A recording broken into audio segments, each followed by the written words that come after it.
Muy buenas tardes, bienvenidos un día más aquí a 8 Magazine, a nuestro programa de verano en la 8 Zamora, en este martes 8 de julio, en el que vamos a tratar variados temas para completar las 2 horas de programación que tenemos. Ya saben que estamos aquí hasta las 6:05 de la tarde, vamos a terminar dando un paseíto por Aliste, luego verán qué interesante, sobre todo para la gente que viene de vacaciones y que no ha estado aquí durante los últimos meses. Ya verán lo que les vamos a contar, que les va a resultar, ya les digo, de lo más atractivo. Pero también vamos a hablar, por ejemplo, de un tipo de música que ahora en verano también se estila mucho. Luego les cuento, no les voy a sorprender con más cosas. Vamos a contar la historia de un bibliotecario y conductor de bibliobús que se acaba de jubilar después de más de 4 décadas al volante de ese autobús tan especial y de 4 décadas en contacto con los niños y con los lectores de toda la provincia a través de ese bibliobús.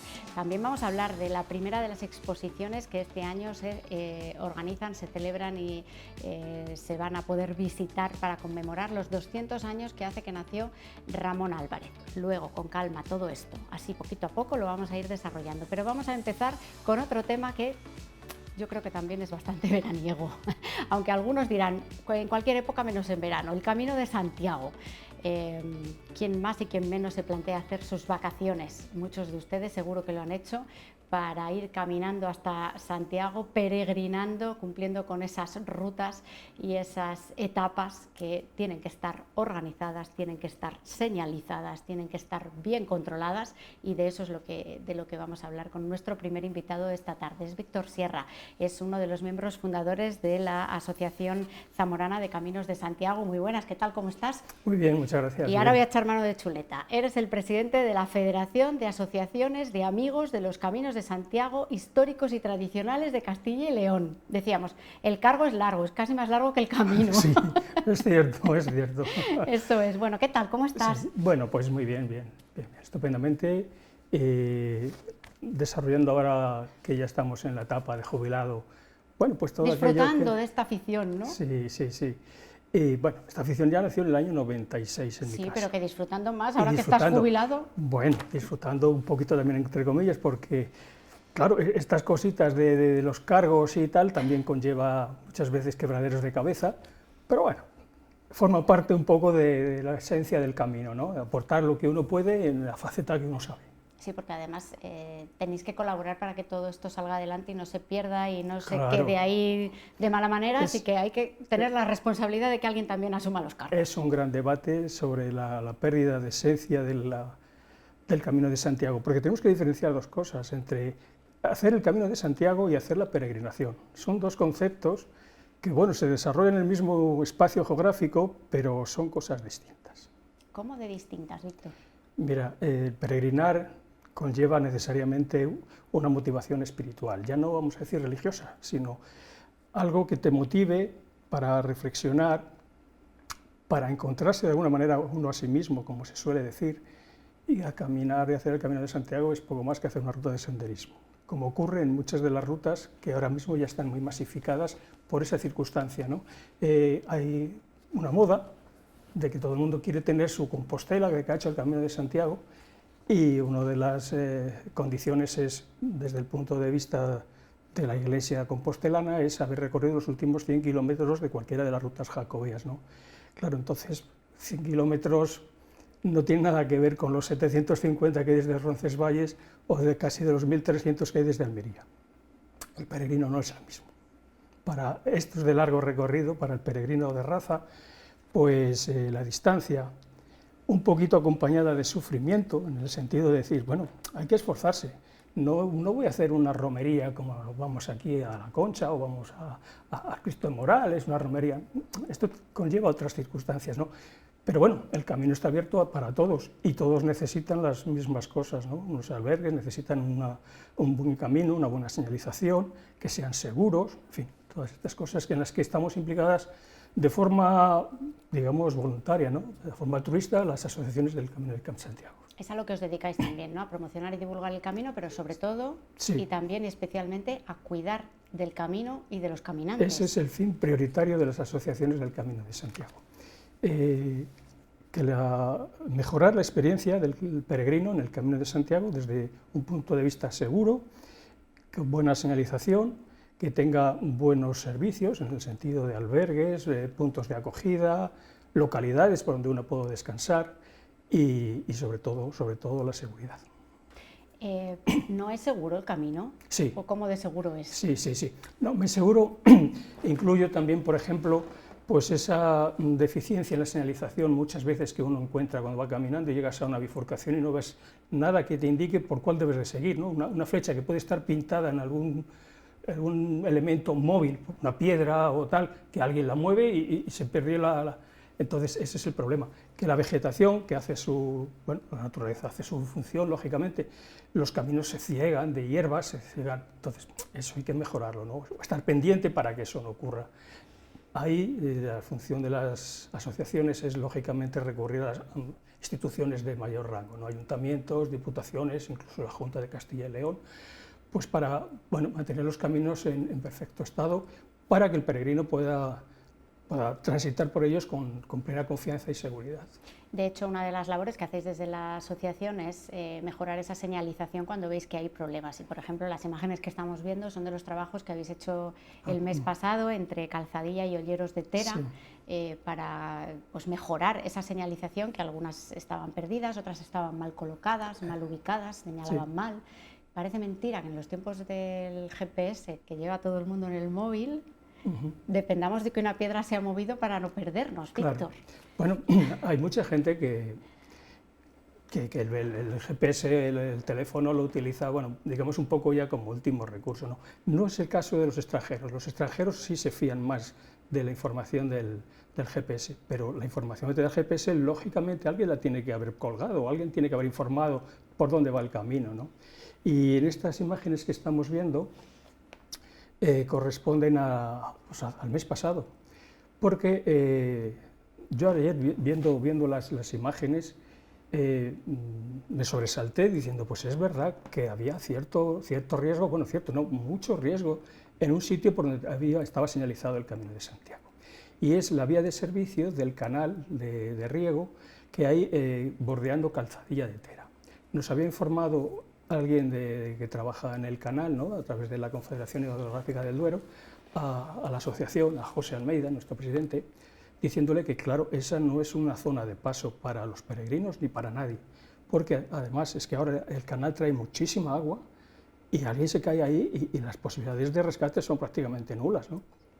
Y entonces, nada, nos pusimos rápidamente en contacto con ellos, quedamos un día y fuimos por allí. Y lo único que hicimos fue, lógicamente, evitar el paso por ese tránsito alrededor del pueblo por el canal y buscamos una ruta alternativa. Esas señales que pusimos, ¿no?, con unas flechas amarillas pintadas por el recorrido, tanto hacia el albergue como hacia la salida del pueblo, las hemos transmitido también al resto de asociaciones y a través de redes sociales a todos aquellos implicados, ¿no?, en actualizar la información para que modifiquen los tracks en las diferentes páginas, etcétera. Y claro, esa señalización que mandaba a los peregrinos por esa ruta, ¿alguien la tuvo que poner? Sí, ¿o qué pasa? ¿Que cambian las condiciones y luego cambian las recomendaciones? No, bueno, a lo mejor en algún caso sí, ¿no?, como es este caso.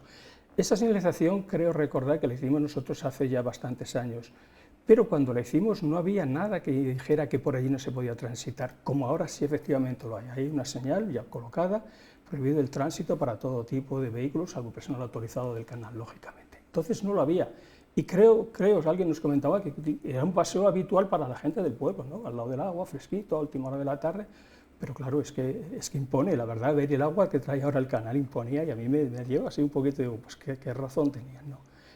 Qué buena actuación creo que se hizo por esa causa.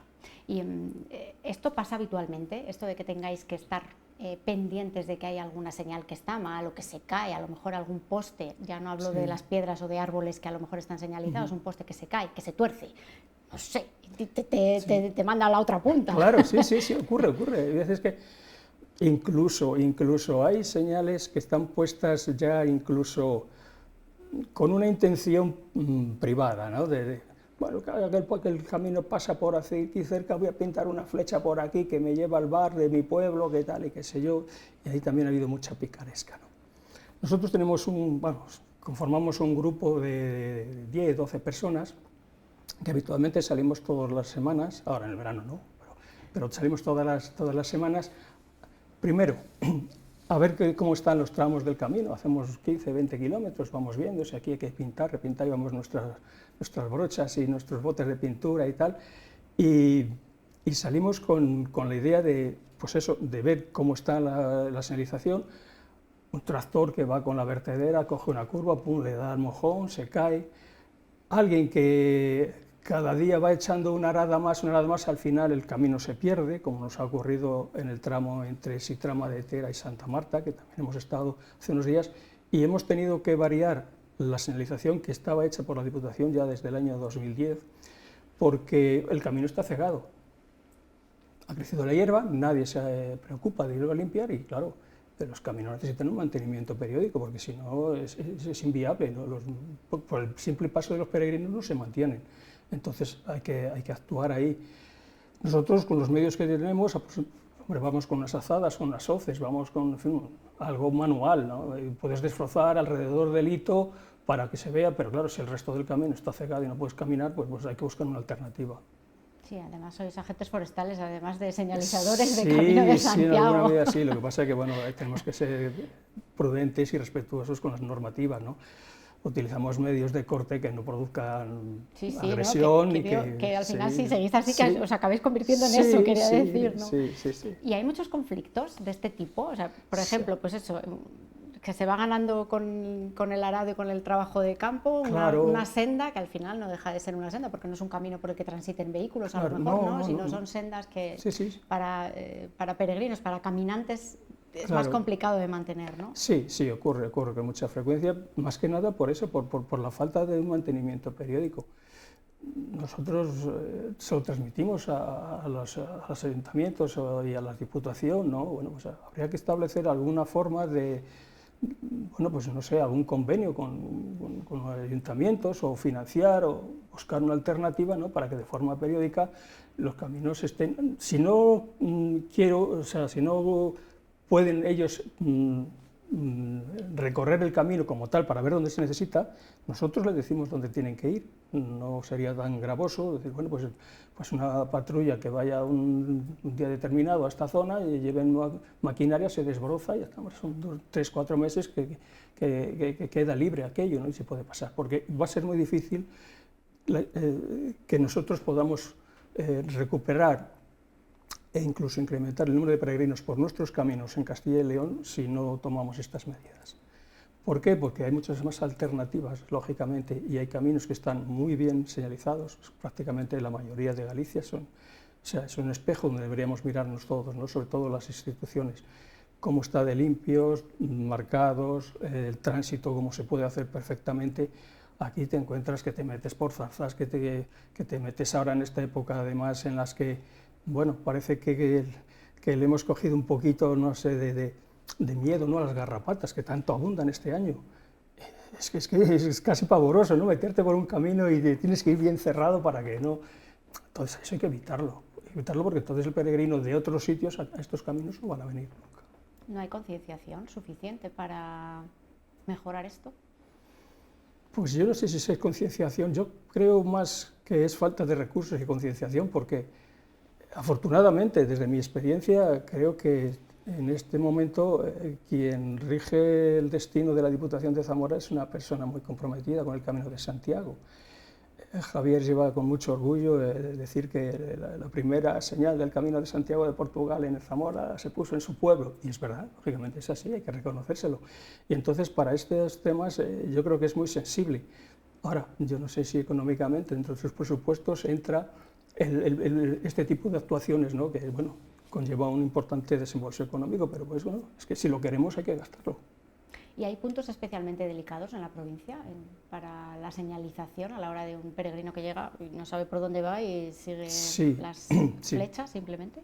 Mira, ten en cuenta que nosotros en nuestra provincia tenemos 5 caminos considerados históricos o tradicionales, ¿no? Es una catalogación que hace la Junta de Castilla y León en función de la importancia, digamos, a lo largo del tiempo de estos caminos como caminos de Santiago. En primer lugar está el Camino francés, el Camino de Santiago por excelencia. Ese tiene su propia federación, además incluye el camino entero como tal, ¿no? Y luego la Junta de Castilla y León, a través de su Consejería de Cultura y Turismo y el director general, pues tienen reconocidos 15 caminos, unos conocidos como históricos y otros como tradicionales. Son caminos que se remontan como mínimo a anteriores al siglo XVIII, a mediados del siglo XVIII, cuando con los Borbones se empiezan a construir las primeras carreteras, asentadas fundamentalmente en estos trazados ya reconocidos, ¿no?, y usados habitualmente. Y en función de su importancia a lo largo de la historia, como caminos también hacia Compostela, además de su uso normal, ¿no?, de comercio, de tránsito, de mercancías, etc., pues también como caminos de Santiago a Compostela. Y entre ellos tenemos aquí en Zamora pues la Vía de la Plata, el camino Mozárabe-Sanabres y el camino por Portugal. Y luego, como caminos tradicionales, estarían el camino del sureste y el de Levante. En total suman algo más de 500 kilómetros, ¿no? Para una provincia pequeñita son muchos kilómetros. Nosotros somos una asociación sin ánimo de lucro, que decirse que cada vez que salimos la gasolina la pagamos nosotros y tal. No nos importa, pero también nos gustaría que se nos reconociera y de alguna manera se nos ayudara en ese sentido. Bueno, pues uno de los caminos que además no tiene razón de ser si en Zamora no se hace, es el camino que va hacia Portugal.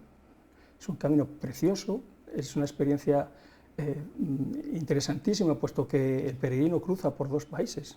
Entras en Portugal, que hablar del Camino de Santiago en Portugal es hablar de una gente encantadora, amable, hospitalaria. Bueno, es una delicia la experiencia a través de este camino. En Portugal, en el trámite portugués, lo tienen muy bien, lo han señalizado perfectamente conforme a las normativas, ¿no?, que hay sobre la señalética a utilizar, pero en Zamora lo tenemos regular. Le hemos presentado un proyecto indicando dónde tienen que ir cada señal, cada tipo de señal, bien las que están en la zona de monte, ¿no?, de campo abierto, o las que tienen que estar dentro de las localidades para guiar al peregrino dentro del pueblo. Y claro, es un camino que a Portugal no va a ir nadie si desde Zamora no sale nadie. Entonces, bueno, pues ahí es una señalización que hay, que se hizo en su día, que la hizo ADATA, el Grupo de Desarrollo Rural, pero claro, necesita primero limpiar, acondicionar y señalizar correctamente. Estamos a año y medio de un año santo compostelano, ¿no?, el año 27, y nos gustaría que este camino, que además es que nace en la provincia de Zamora, en la capital, pues tuviera, bueno, pues un realce. Y es que muchos peregrinos nos preguntan, ¿no?, ¿ya está abierto el albergue de Almendra? Pues estamos en ello, todavía sí se ha involucrado la Diputación en la construcción de este albergue, que sería fundamental, porque si no, la primera etapa, a través del Campillo hasta Muelas del Pan o Rico Valle, donde está el albergue, supondría 40 y tantos kilómetros, para no todos los peregrinos lo pueden hacer, y entonces sería un punto estratégico para definitivamente pues, a desarrollar esta opción, esta alternativa a otros caminos tan interesante. Que sea más asequible para más gente, claro. Claro, sí, ahora pasan, bueno, pues hemos de pensar que nuestros caminos, digamos que no es que sean ni más ni menos que los demás, pero no son la primera opción para un peregrino que quiere comenzar a recorrer el Camino de Santiago. ¿Por qué? Primero porque si tú vas en el camino francés, o en este caso ya también un camino que ha cogido mucho auge, que es el camino portugués por la costa desde Oporto, es verdad, que cuando en las estadísticas aquí por el año 2014, 2015 aproximadamente, estábamos los dos parejos, la Vía de la Plata, que es el que más peregrinos aporta después del camino francés dentro de Castilla y León, unos 9.000, 10.000 peregrinos. Nosotros tenemos el encefalograma plano de los 10.000 como límite, pero este camino ya el año pasado fueron cerca de 80.000 peregrinos. Claro, tiene una sinergia que nosotros no tenemos. Primero, el aeropuerto de Oporto está cogiendo un auge extraordinario, pero es por una razón muy sencilla, es que es muy económico. Yo tengo la experiencia por mi hijo, que vive en Alemania, y bueno, pues normalmente siempre suelo viajar a Madrid, ¿no? Y este año en Navidades me dijo, mira papá, que este año en vez de ir a Madrid, ¿te viene venir a Oporto a buscarnos? Yo, la distancia es la misma. Sí. Sí, pero para una familia de 4 personas había 500 euros de ahorro. Sí, sí, sí, sí. Entonces, si ya para una persona que viaja, vamos a pensar de Alemania, que viene a Madrid, que de Madrid tiene que cogerse otro medio de transporte para ir, si quiero ir a Sevilla o quiero ir a Roncesvalles a empezar el camino francés o tal, cuando coge un vuelo y va directamente a Oporto y va por un camino perfectamente lleno de todo tipo de servicios, no tiene ninguna dificultad, un paisaje extraordinario, una gastronomía maravillosa, económicamente muy interesante. Entonces, claro, contra eso no podemos combatir. La Vía de la Plata. La Vía de la Plata tenemos unos caminos en los que hay tramos que son muy arriesgados, ¿no? Tramos a lo mejor 35 o 40 kilómetros sin ninguna localidad intermedia para el descanso, sin albergue, sin zona de agua.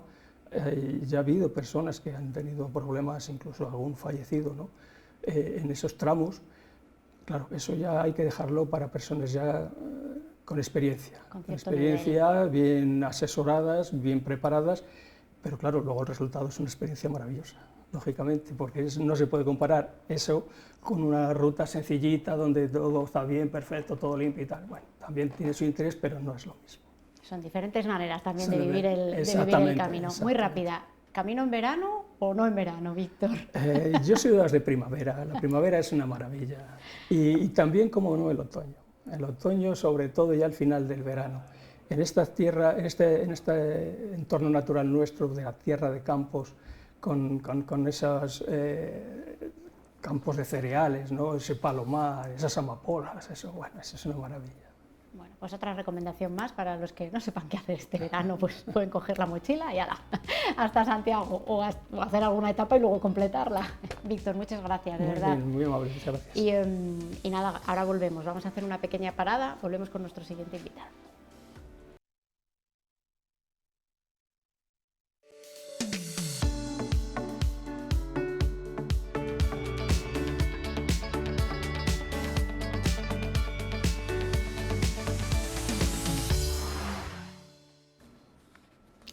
Seguimos con nuestro siguiente contenido y nuestro siguiente invitado. Esto va de música ahora, y además de música que en verano también viene muy al hilo. Es Diego Pérez Cepeda, Diego Duende, conocido como Diego Duende en el mundo de la música, pinchadiscos, DJ, ¿qué tal? ¿Cómo estás? Pues muy bien, muy contento de estar hoy aquí con todos vosotros. Un saludo a todos mis paisanos de la tierrica de aquí de Zamora.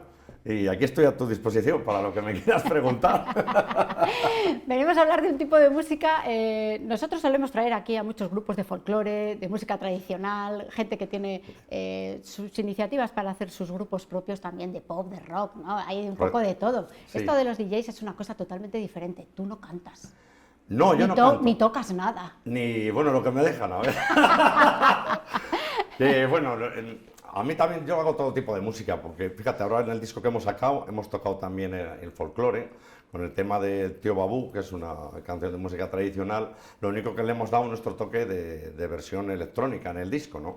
Y luego también tenemos canciones de pop, de rock. Lo que sí hago es colaborar con muchísimos artistas y a poder siempre, si son de aquí de la zona de nuestra tierra, pues mucho mejor. Pero vamos, yo instrumentos no toco ninguno. Los platos y componer en casa con el ordenador, que es como se hace todo ahora y listo. Y luego a tirar de micro para animar a la gente, aunque bueno, algún día me vengo arriba y sí que cojo y pego un par de cánticos ahí cuando estoy a gusto. Sí, cuando estoy en un bolo a gusto muchas veces algunos temas hasta los canto. Bajo volumen y los canto yo, al igual que los canta el público. Y bueno, ya sabes, cosas del directo. Lo que tiene el directo, ¿eh? Lo que tiene el directo, ya te digo. Es difícil el directo. Es difícil el directo. En lo que al principio cuesta, a mí me impresionaba mucho y sobre todo me ponía muy nervioso. En ciertos eventos que veía yo que iba a haber muchísimo público, incluso me sigue pasando a veces. Pero es hasta que pongo los dos primeros temas. Luego ya me voy soltando y ya me relajo.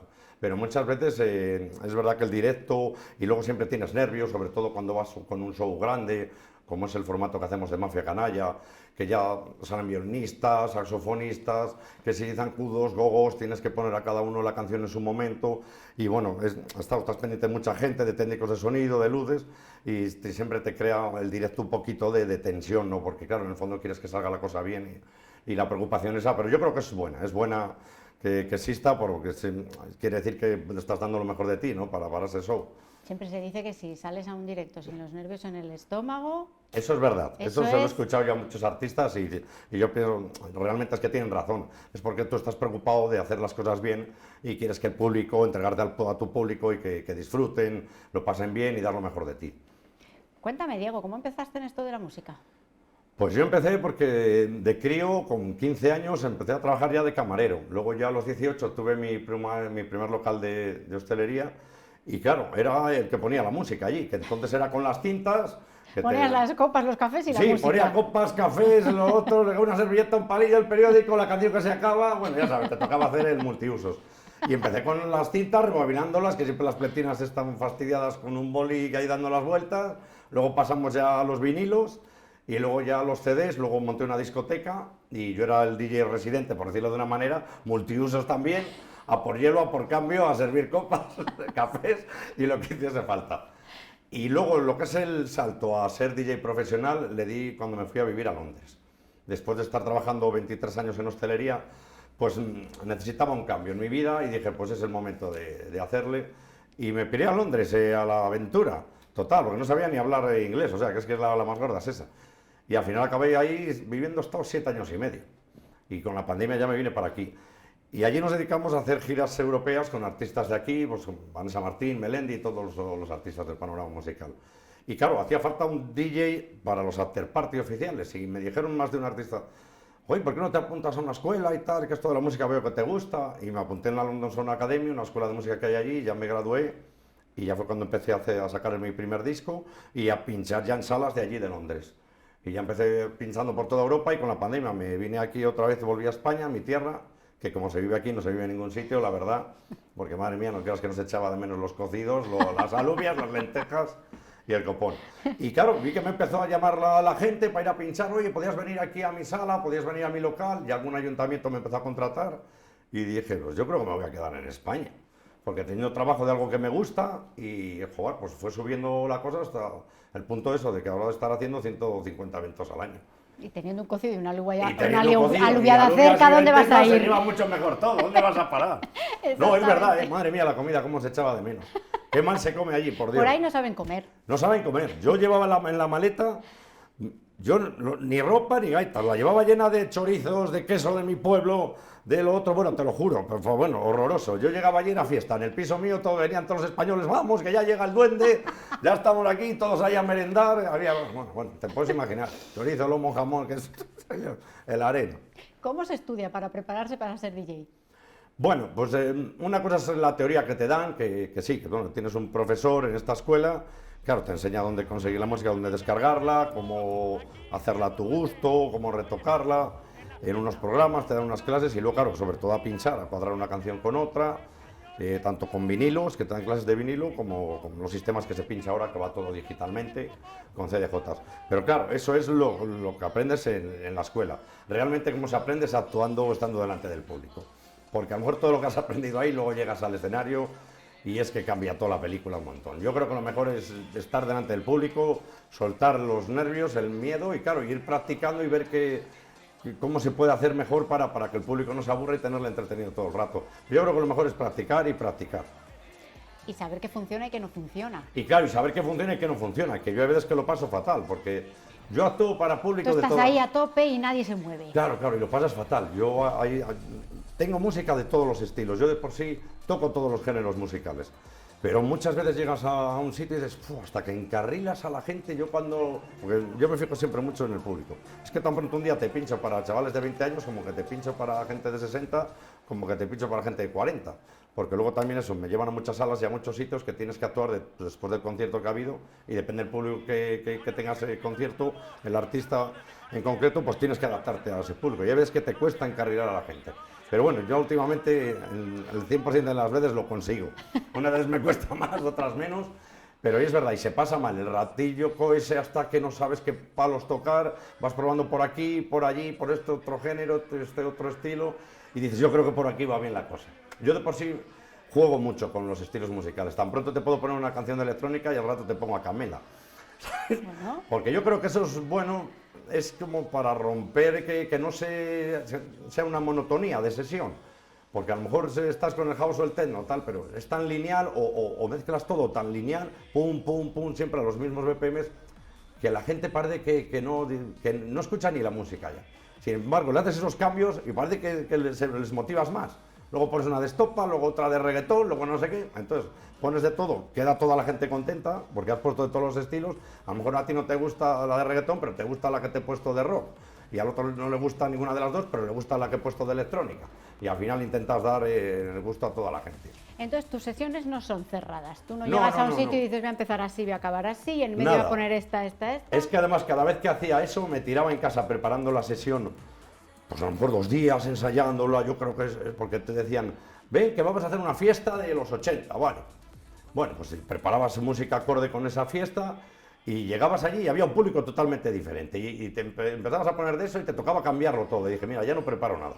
Lo que sí tengo, porque es que me llevaba unos disgustos, y lo que sí tengo ya es carpetas con música de todo, de electrónica, de reggaetón, de no sé qué, no sé cuál. Y luego tengo un par de ellas que meto un popurrí de lo que te digo. Y voy mezclándolas según vaya yo viendo el panorama de la gente. Es bueno, así lo que te puedo decir. ¿Con qué música te sientes tú más cómodo? Pues me gusta mucho la música electrónica, pero también me gustan mucho canciones que transmitan algo, que la letra quiera decir algo, porque me gusta, ya te digo, cantar. A mí me gusta mucho cantar las letras cuando voy en el coche, incluso ya te digo que a veces que si me vengo arriba cojo el micro y las canto, y me gusta sobre todo ver que el público canta algún estribillo, involucrarles a hacerles cantar, y por eso, o bien vocales que tengan así algún sentido, o la electrónica, aunque bueno, ya te digo que depende también el día y el momento. También escucho hasta música clásica en casa, o sea que... Sí, por eso te digo. ¿Y alguna vez la has puesto? Pues sí, algunos temas los he puesto, pero mezclados con... Sí. Mira, ahora estoy haciendo un reel y le hemos metido una base de Beethoven, vamos, que empieza con... y luego, claro, rompe con electrónica, que me gusta jugar mucho con eso, sí. Sí, siempre en todas las sesiones 2 o 3 temas de música clásica que rompe con electrónica, los pongo. Además hay 2 o 3 que son muy graciosos y la gente se viene arriba siempre a cantar y bailar porque, claro, repite y luego empieza el pum pum pum y la gente le hace gracia y se pone a bailar, tiras unos confetes y tal y a saltar todos. Bueno, tienes espectáculos en los que estás tú solo, pero también tienes otros en los que tienes a más gente alrededor, como decías, ¿no? Eso es, sí. ¿Cómo de complejo es coordinar todo eso? Pues muy complejo. ¿Y cómo de agradecido para el público? ¿Y cómo de agradecido para el público? Claro, el público la verdad es que es muy agradecido. Gracias a Dios, yo no sé por qué, pero trabajo con el mejor público del mundo. Son súper cariñosos, súper tal, a mí me tiene un cariño del copón, se ríen muchísimo conmigo, se lo pasan bien. Y lo que dices de las sesiones y de los formatos, pues claro, es que tienes que tener un poquito de todo, porque a mí no me gusta decir que no a ningún ayuntamiento ni a nadie. Entonces lo primero que le pregunto, ¿qué presupuesto tenéis? Porque claro, no es lo mismo un pueblo de 100 habitantes que uno de 5.000. Y entonces, porque dicen, tú ofréceme, dije, claro, no te voy a empezar ofreciendo el Mafia Canalla, que lo haces con un tráiler o con un formato grande, que a lo mejor el precio se te va a ir de madre, que es lo que tienes de presupuesto para todas las fiestas. Casi que siempre pregunto, ¿qué presupuesto tienes? Me dicen, pues mira, Diego, tenemos 1.000 euros, por ejemplo. Bueno, pues mira, pues te puedo hacer este formato, te voy yo a pinchar, y es un equipo que suena bien, con unas luces que está bien y tal. Y que tenemos tanto dinero, pues mira, aquí ya podemos pasar un camión escenario, con unas gogos, unos zancudos, unos escupefuegos, y dices, pues tenemos esta o mayores. Pues mira, ya te puedo meter ya un tráiler grande, que salga una violinista y actúe en directo con algún tema, salga un saxofonista, un percusionista, salgan los zancudos, los gogos, lo otro, y ya pues pantallas gigantes, pues claro, depende del presupuesto, pues claro, tienes que hacer, pues adaptarte al dinero que tenga el ayuntamiento o la persona que te contrate. Y luego lo que tú me preguntas, pues la verdad es que sí, que es complicado, pues decir, este día estamos aquí 4, ayer 6, al día siguiente estamos los 8, al día siguiente vamos 15, y bueno, sobre todo a ver a quién llevas, a quién no llevas, para adaptarte a ese presupuesto, pero bueno, que al final unas horas más o menos de oficina lo acabas todo dando forma. Se ha puesto de moda lo de tener DJs en fiestas e incluso en eventos privados también.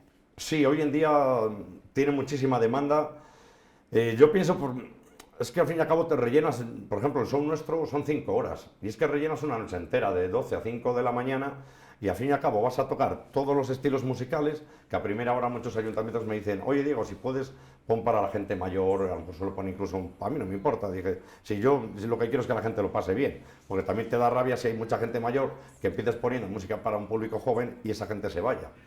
porque también es como diciendo, joder, son también del pueblo, también tienen derecho a los pasarlo bien. estoy echando. Claro, los estoy echando, y es que yo lo paso mal. Y al fin y al cabo es gente del pueblo que también se tiene que divertir. Entonces, bueno, a primera hora, pues también pones a lo mejor como si hay que poner un paso doble, o las típicas canciones, que si el chacachá del tren, la ventanita de mamón, no rompas mi pobre corazón. Pero bueno, también para que esa gente lo pase bien, que al fin y al cabo la gente joven, si está de fiesta, esas canciones también te las van a bailar, ¿sabes? Y lo van a pasar bien. Y también el público siempre entiende que hay gente mayor, porque esa gente mayor puede ser su padre, su abuelo, y también les hace ilusión que les hayas puesto un paso doble o un poco de todo. Entonces, por eso, a la pregunta que me has hecho, yo creo que una disco móvil está muy bien, un formato de este de DJ, porque abarcas a público de todas las edades y haces un repertorio de 5 horas, en mi caso, que rellenas una noche muy bien para las fiestas del pueblo. ¿Qué es la cosa más rara que te han pedido? Bueno, no sé, a mí me han pedido de música. Claro, de música, sí, sí. No, no, pues no sé, es que de lo que te puedas imaginar. Es que te piden de todo. Estás en una sesión de eso de, a lo mejor que está anunciada de electrónica y te vienen pues eso, oye, ponme Paquito Chocolatero, ponme Alfari, ponme no sé qué, ponme Rocío Jurado, y dices, hombre, que ahora no, luego que es que ahora no viene a cuenta que hoy me han contratado para esto y tal. Bueno, joder, pues pon una de los chunguitos. Bueno, sí. Y algunas es que me gusta, y a lo mejor las intento poner las mezclas y quedan hasta bien. Claro. Pues yo soy mucho de decir, el otro día, mira, ahí en una actuación que tuvimos, que habría 5.000 personas, pues metí a los Chichos, y la gente emocionada cantando los Chichos. Bueno, te digo que juego mucho con los estilos musicales y con romper un poco la cabeza a la gente de que no sea todo tan lineal. ¿Cómo tienes el verano? Pues gracias a Dios, muy bien, gracias a Dios, muy bien. Yo no sé si tengo lo que es el verano, me queda por hacer unas 42 fechas o así. O sea que en Zamora yo creo que me van a ver, si no es en un pueblo o en otro, seguro que coincidimos. Porque en Zamora creo que tengo eventos en unos 30 y pico localidades o así. O sea que fenomenal. Y luego el resto están o bien en festivales, que voy a pinchar en algún festival, sobre todo en la provincia de León, Valladolid o Salamanca.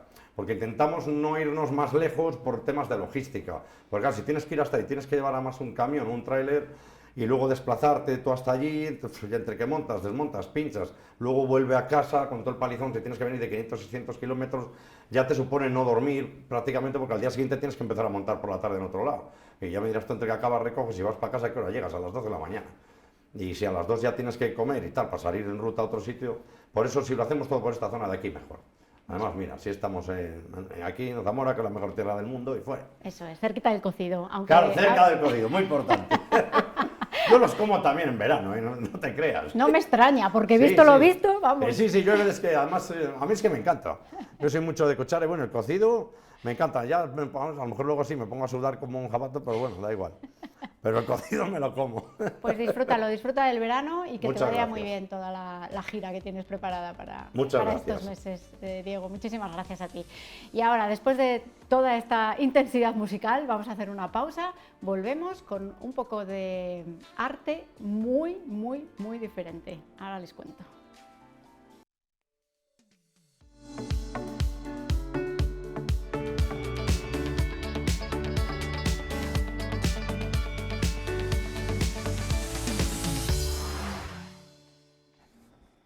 Un arte muy diferente, es de lo que vamos a hablar en esta entrevista con nuestro siguiente invitado, es Cecilio Vidales. Él es historiador, ha sido profesor durante toda su vida y además es el coordinador de la comisión municipal que organiza los actos con los que se conmemoran los 200 años del nacimiento de Ramón Álvarez en su municipio natal, en Coreses. Muy buenas, Cecilio, ¿cómo estás? Muy buenas. Bienvenido. Bien, año a tope en Coreses, sí. Año a tope para Cecilio este 2025.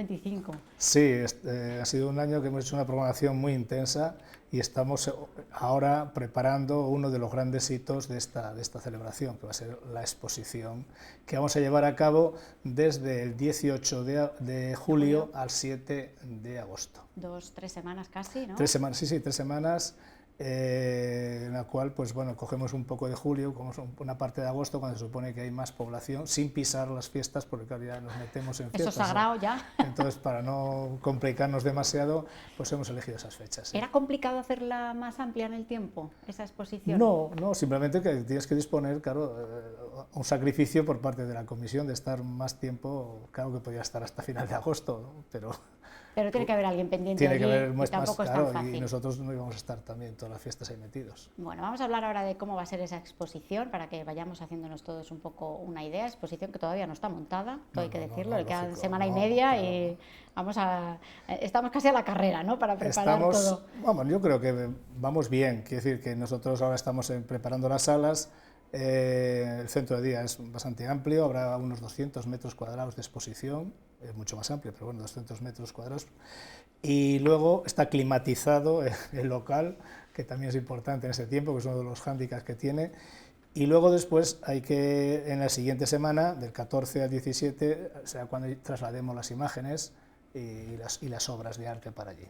Así que todo va a quedar la próxima semana listo y preparado para esa gran exposición, que va a estar abierta todos los días de 7:30 a 9 de la tarde-noche, claro. Pero si hay gente interesada se pueden hacer visitas guiadas en otros horarios, llamando al ayuntamiento, que es una posibilidad que no está cerrada. Entonces, cualquiera que diga, no, es que yo por las tardes no puedo ir hasta Coreses, bueno, pues todo es negociable, ¿no? Sí, siempre, claro, siempre que vayan un poco en grupo. No de uno, si no va a ir una persona sola, eso claro, no puede ser, pero si van en grupo sí que se puede organizar algo, sí.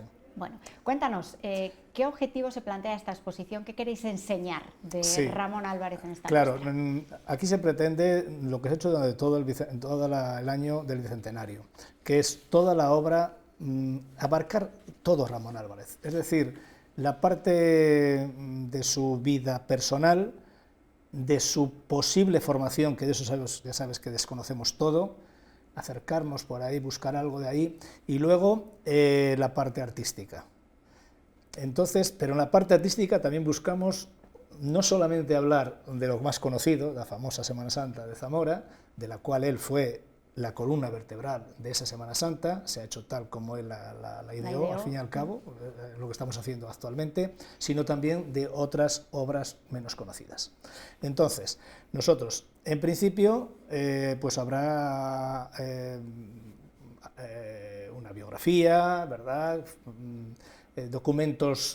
los documentos de las actas sacramentales, bautismo, matrimonio y boda, la parte de profesor, pues, que también es importante, y una cosa interesante es bajar a su primer oficio, artesano. Vamos a montar un taller de hojalatería, para que el público comprenda cómo de los usos domésticos, que eran las cosas de hojalata, que antes había muchísimas porque no había plástico, el que tenía capacidad y tenía interés artístico pudo evolucionar, ¿verdad?, hacia alguna obra más artística, como fueron los faroles, etc. Entonces va a haber un taller de esto. Va a haber un taller también de escultura, para que comprenda uno cómo se movía en aquel tiempo, pero vamos a intentar que sea lo más original posible, no andar haciendo cosas modernitas para que le guste a la gente o no le guste, sino ir a lo más tradicional. Y luego, lo fuerte. Lo fuerte, claro, está en una sala dedicada a la sala de la Pasión, digamos, a la Semana Santa. Entonces, no vamos a llevar pasos de Semana Santa de Zamora porque eso, no caben. No caben. Sería además, un lío de traslados. Iba a ser mucho jaleo. Pero esos pasos van a estar representados a través de unos grandes plotters, de grandes composiciones fotográficas de mucha calidad, que la gente lo va a poder perfectamente reconocer y recrear. Pero como paso sí que vamos a llevar uno, que es el primer paso que hizo, digamos, de Semana Santa Ramón Álvarez, con lo que se conoce hasta ahora, porque sabes que de ese hombre, como no tenemos dibujos para saber cómo se hizo todo esto, pues tenemos el primer paso, que es la Piedad de la Iglesia de Asunción de Villaralbo. Esa obra es, si no se demuestra lo contrario, no hay ninguna otra que aparezca por ahí, ¿verdad?, pues es la primera obra que hizo.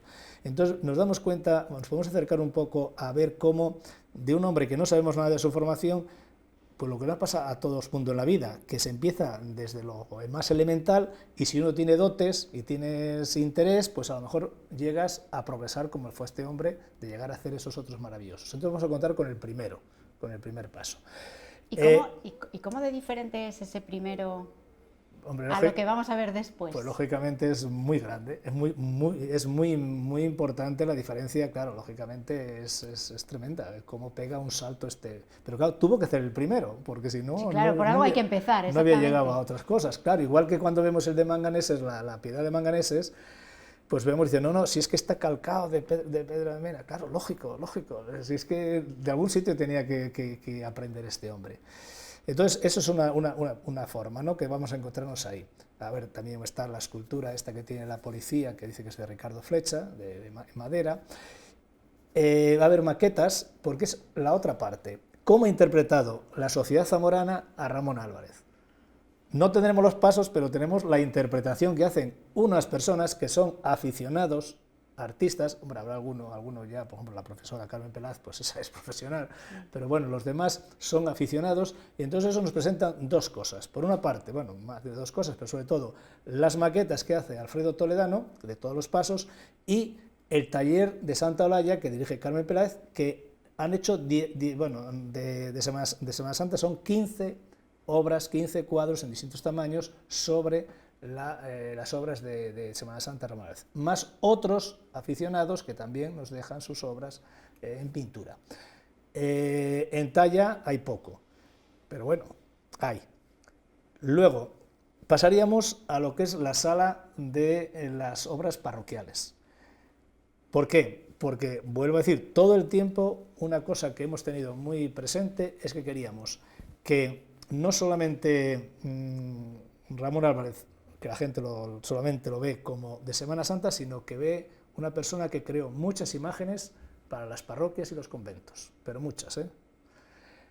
Algunas parece que están en serie, pues claro, lógico. A ver, ¿qué vas a hacer? ¿Cuántas vírgenes? ¿Qué vas a hacer con la Virgen del Rosario si tienes que hacerla 10 o 15 veces? Pues más o menos se parecen bastante, pero no están en serie, no son copiadas, no son Oloz, no. Están hechas una a una. Hechas una a una, efectivamente. Aunque parezcan iguales, claro, pero hechas entonces una a una. vamos a llevar imágenes de 9 imágenes de parroquiales. 3 de Cristo, el niño o crucificado, 3 de la Virgen peregrina, que es preciosa, la Virgen del Amor Hermoso de Matilla, que es muy buena, y la Virgen del Rosario de Fresno. Y luego, de hagiográficas, está San José de Cubillos, San Antón de Villalube y San Juanito Niño del Museo Diocesano. También ahí habrá 3 cuadros del taller de Santa Olalla, donde la directora, por ejemplo, ha hecho una Inmaculada de Toro preciosa de 1,5 metros, y bueno, y alguna imagen más. Y también habrá alguna maqueta de Toledano que el hombre va a estrenar de la Tarasca, que ha hecho un gran esfuerzo para hacer. Para ahí. tenerla a tiempo. Sí, y alguna otra obra más, porque digo, seguro que alguna cosa se me olvida. Con lo cual ya tenemos ahí visto un poco completo cómo era el arte de Ramón Álvarez y la importancia que tuvo en aquel momento. Ramón se tuvo que adaptar a las circunstancias y la gente quería obras del estilo que las quería, que fueran, pues bueno, sin dramatismos, que fueran imágenes si eran de Semana Santa con pena, pero sin desgarros, más dulces, ¿no? Más dulces y en el plano de las imágenes, por ejemplo, marianas, devocionales, pues hombre, ahí tuvo que buscar, por ejemplo, pues que fueran baratas, porque muchas parroquias no andaban muy bien de dinero, que se pudiera procesionar con ellas, por lo tanto que tienen la cara, tienen tallada las manos, tienen tallada los pies, y por dentro, y luego se les viste. También eso de vestirlas tiene también su significado, porque la gente se identificaba con esa imagen y sobre todo a lo mejor alguna familia era la que toda la vida le ponía el traje, le tenía que bordar el traje o el manto a esa Virgen. Y también permite el cambio incluso de mantos. Hombre, por supuesto, claro, ahí hay piezas, varias, de vestir, tanto como que no sé ni qué mantos van a ir, porque una cosa es, cómo la estás viendo ahora mismo, y otra cosa es cómo vaya a lucir en la exposición, sí. Por ejemplo. Luego tenemos otro rincón, por decirlo así, otro espacio del que tenemos tantos, dedicado a los discípulos de Ramón Álvarez, porque fue importante. Pero claro, yo en los discípulos de Ramón Álvarez no he querido cargar mucho, pues para no confundir al público, porque una parte de la obra, de la exposición, los plotters, van a quedarse en Corres para siempre, en el Centro Cultural Ramón Álvarez, para vestirlo y para que la gente sepa toda la vida las obras que quedan ahí. Entonces yo no he querido que la gente mezclara y se equivocara, sí que supiera que hubo una serie de discípulos como Ramón Núñez, Torija o Aurelio de la Iglesia que hicieron obra, o Barrón, ¿verdad?, del Viriato, pero vamos a hacer un rinconcito, una mención especial a un discípulo que es de Coreses, que era de Coreses, José Hernández Martín. Entonces, claro, como está ahí en el pueblo, nos interesa ponerlo en valor. Sí, claro. Claro, entonces Y que la gente también conozca esta figura. Claro, y entonces allí en Coreses está el Nazareno, que van a llevarlo y te van a vestirlo. Bueno, ahí estaban discutiendo cómo tienen que hacer el traje y esas cosas, porque iban a ponerle el vestido bonito. Y también un busto que está en un domicilio de un particular, que es de la familia de este José Hernández, de la Virgen de los Dolores, con lo cual podemos intuir un poco este hombre que no fue muy importante, pero bueno, que fue a última hora con Ramón Álvarez, pues estuvo muy unido, tanto que fue el que firmó como testigo en la segunda boda de Ramón en el 1868, cinco meses antes de morir. Que vamos a ver piezas allí que no son de Ramón Álvarez, pero que tienen su explicación. Como esas Nazareno, por esas ejemplo, dos en concreto, ¿verdad? Igual que los discípulos van a estar en fotografía solamente. La elevación de la cruz, la sentencia, el retorno, van a estar solamente en fotografía, pues digo, porque para no equivocar a la gente, para que sepan que estos son discípulos, entonces tienen que estar aparte y luego pues en los pasillos habrá pues mucho material también. Incluso ayer ya pues estos montadores que tengo que son tan hábiles y tan ocurrentes, sacaron las cruces de la representación que tuvimos tanto éxito en Coreses de abril, efectivamente. Bueno, son varios los actos y las actividades de este programa de actos que habéis preparado para conmemorar los 200 años de este aniversario. Para septiembre quedan más cosas. Sí, o sea, bueno, que hacéis... una cosa que no quiero que se me pase, Venga. También están, lógicamente, las obras del concurso de escultura. Es verdad. Que hubo un concurso de escultura y donde hubo una serie de personas que participaron con la condición de que van a ir a la exposición, lógicamente, y que ayer está, sí. Y bueno, por supuesto, también los niños hicieron un concurso de dibujo y también estarán los premiados expuestos, evidentemente, claro. Todo un trabajo ingente de todo el año centrados en Ramón Álvarez. Claro, lógicamente, sí. Y como decíamos, hacéis como una especie de pausa paréntesis para las fiestas, para que no haya problemas, y luego para septiembre también seguís y tenéis más cosas preparadas. Sí. ¿No? Lógicamente, claro, el cumpleaños de él, por decirlo así, es el 22 de septiembre.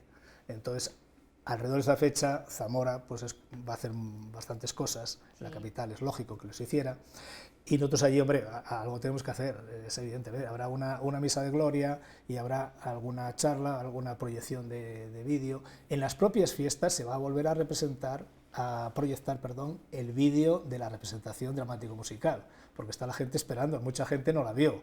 Claro. Al fin y al cabo, allí entraron 400 personas y la mitad eran de Zamora.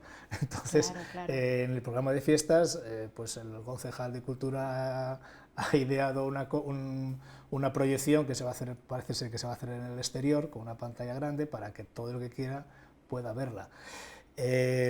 Entonces, en septiembre habrá alguna charla más, habrá también proyecciones de vídeos que nos van a dejar, entre ellos casa, Tele8 Zamora, y luego estamos a la espera de la escultura. La escultura ya está en fundición, pero claro, no podemos decir en qué fecha.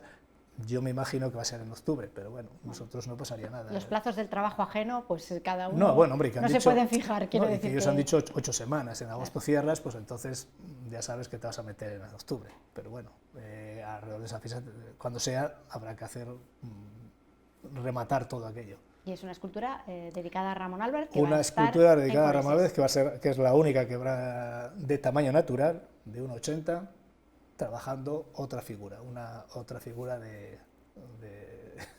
que también trabajó él. Eso, estallando la tenemos allí en secreto. Eso, no vamos a adelantar nada porque si no, claro, le quitamos todo el misterio. Está en bronce para estar en el exterior, delante del monumento del Centro Cultural Ramón Álvarez. Ahí se va a poner. Su lujo. Ya te digo. Caro, pero lujo. Ya te digo. ¿Ha ayudado todo esto que estáis preparando, organizando y desarrollando a lo largo de este año a conocer un poco más o un poco mejor a Ramón Álvarez? Sí. Yo creo que sí, ese era el gran objetivo. Era homenajearlo a él, pero sobre todo que llegaran a identificar. Yo creo que hay muchísima gente, tanto con eso, como con las lonas, como con los calendarios, como con el libro, pues de que al final haya un montón de gente que diga, ahora ya sé que esas obras son de Ramón Álvarez, y a nivel de los pueblos también, o de las iglesias de Zamora, que sepan que porque es que es una de las cosas que me he encontrado, ¿eh? Hay mucha gente que no tiene ni idea, pero que son cofrades de la cofradía y no saben ni de aquel paso es de él o no, o lo equivoca, no, este es, no, este es otro. Entonces, al fin y al cabo, bueno, pues pones en valor tu patrimonio, el patrimonio de Zamora, de Coreses, de Zamora, de un artista importante para nosotros, no es que fuera un artista grande fuera de Zamora, pero aquí fue lo importante. Y de paso, pues que sepa la gente que las obras que tiene, pues que tiene que cuidarlas, porque es que merece la pena cuando se tiene un autor así. Es verdad, que aunque esté repartido por las parroquias de la provincia, pues también es importante eso, sí, claro, que se claro, reconozca sí. ese trabajo y se valore en su justa medida. Cecilio, cita el 18 a las 7:30 de la tarde. Sí, ese es para la inauguración, pero bueno, a ver, que no hace falta que vaya todo el mundo el día 18 a las No, que 7:30. se repartan, eso es verdad. verdad. Que se repartan, porque que si no vaya... Que si no bloquean aquello. No, claro, y además no tendría sentido. No, hombre, ese día es el día de inauguración, pero por supuesto que hay días, hombre, en 3 semanas pues da para que la gente pueda buscar otro día. Eso claro. es, que vayan y disfruten de Y además si hay menos gente están más tranquilamente viéndolo. Eso es, la visita siempre es más tranquila y Claro. más agradable. Gracias, Cecilio. Muy bien. Nos vemos. Y ahora vamos con otro de nuestros invitados con el que vamos a hablar un poco de libros. Sí, ahora a la vuelta.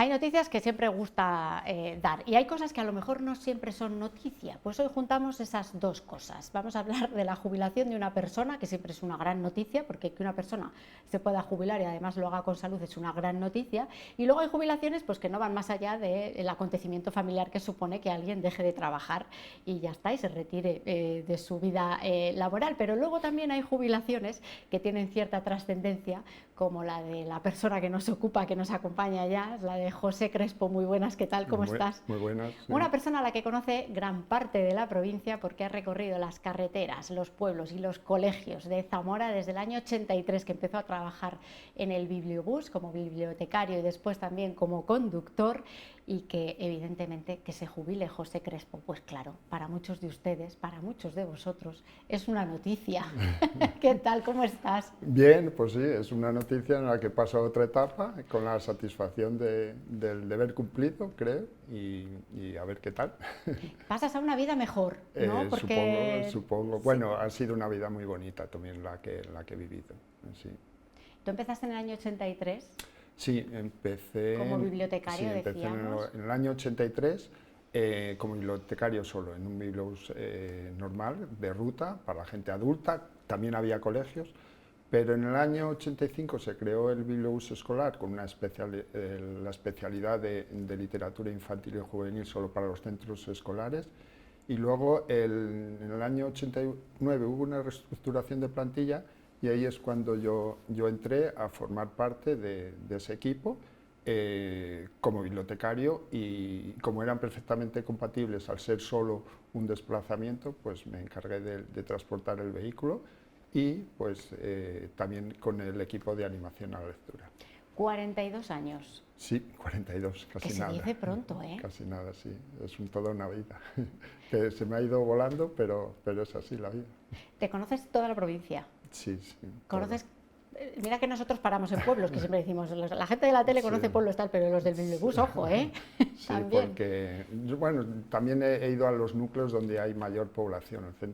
El bibliobús escolar solo iba a los centros de mayor población, con lo cual las carreteras siempre han estado mejores, aunque han sufrido un cambio para mejor, pero toda la provincia, todos los colegios y niños, y pues una tercera parte de la provincia, de la zona rural, pasó por el bibliobús.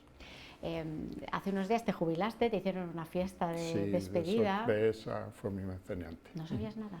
No. ¿De nada? Bueno, de nada. Pero bueno, por los colegios la verdad es que me han tratado estupendamente y en cada sitio pues me han dejado unas emociones y he dejado ahí unas emociones pues muy grandes. Pero luego entre compañeros, profesores, asociación de bibliobuses que vinieron aquí hasta de Portugal, pues fue emocionante. Todavía te emocionas de pensarlo, Sí. no quiero ya hacerte Sí. pasar un mal trago. Sí. Las imágenes que vamos a ir viendo a lo largo de la entrevista pues son de esos vídeos que le grabaron y que le pusieron una proyección ese Sí, día y de sí. mensajes que le han ido dejando gente de los colegios, los alumnos, ¿no? Sí.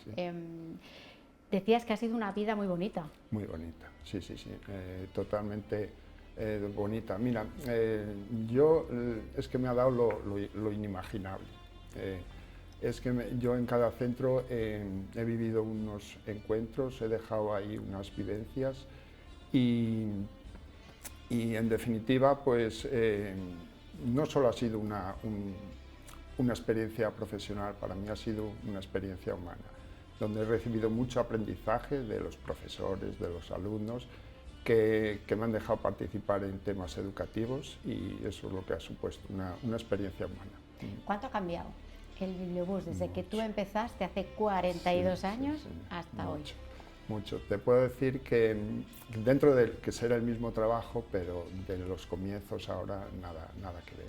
Primero en lo físico del bibliobús y en lo tecnológico y documental del propio bibliobús, incluso para mi trabajo. En lo físico te digo que eso, las carreteras, como te decía antes, han mejorado y porque iba yo a los centros de mayor población, hay otras carreteras secundarias peores, pero luego en lo tecnológico te puedes imaginar que los comienzos eran con las fichas bibliográficas clásicas, apuntar a mano, todo manual, no tenía los muebles de las bibliotecas estables donde estaban las fichas catalográficas para buscar por temas, por autores, no la tenía, todo tenía que ser a base de la memoria, saber dónde prestaba, dónde estaba, dónde podía ir recogiendo libros, en fin, todo eso era memorizado. Entonces ya apareció además apareció en el año 90 a finales de los 90, el tercer bibliobús de España que se informatizó fue el bibliobús escolar. O sea, en aquella época éramos un referente a nivel nacional. En los dos creo que fueron en Cataluña. Entonces, el llegar a ese programa de gestión APSIS, que es el que se utiliza ahora, me facilitó muchísimo trabajo. Para la orientación de los niños, la orientación bibliográfica, para el asesoramiento de profesores también, de formación de usuarios y eso, pues saber dónde dejaba cada libro para luego recuperarlo. O sea, eso me ha faltado. Y en lo documental, pues sí, empecé solo con libros, se fueron incorporando las cintas VHS, las revistas, luego se fueron incorporando DVDs, multimedia, o sea, digamos que ahora se llevan los mismos recursos de una biblioteca estable a los centros escolares, que es una parte muy importante, además de todas las actividades de animación, es una parte importantísima llevar lo que es una biblioteca, el préstamo. Eso es, que una biblioteca en condiciones, bien formada, bien Exacto, catalogada sí. y bien documentada, llegue a cualquier punto de la provincia. Los ¿no? centros, los recursos de una biblioteca estable tienen que llegar a cualquier ser humano que lo requiera, porque así establecido en la Constitución, el acceso a la cultura, y así es lo que hemos pretendido y lo que el bibliobús escolar ha creado. ¿Era una fiesta la llegada del bibliobús a los pueblos y a los colegios de la provincia? Lo dices tú y ha quedado generalizada esa palabra, es una fiesta para los niños, pero siempre con unos objetivos. Además, mira que mi trabajo es el mismo, pero en cada centro escolar es un escenario distinto por niños, por actividades que se establecen en los colegios, por todo, o sea que y además rompíamos la dinámica de los horarios, todo en base al objetivo que es el alumnado, y con horarios distintos de animación y horarios de préstamo. Entonces todo estaba muy bien organizado y así es que es con el calendario perfectamente organizado, y el bibliobús escolar íntegramente